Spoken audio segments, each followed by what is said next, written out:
Hi guys, this is me again, your Bobs, and welcome back to another mini vlog with me.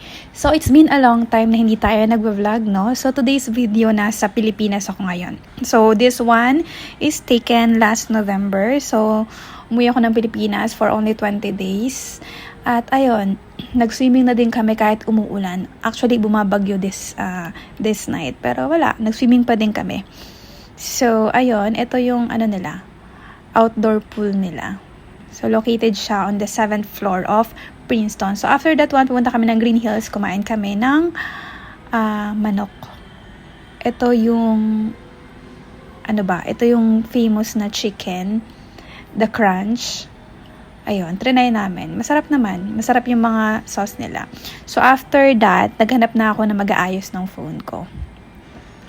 Ayun. So, ito yung recommended na paayusan ng phone sa Green Hills. Talagang, ang bilis nilang naayos yung phone. So, naghintay lang kami ng ilang minuto. Tapos, wala.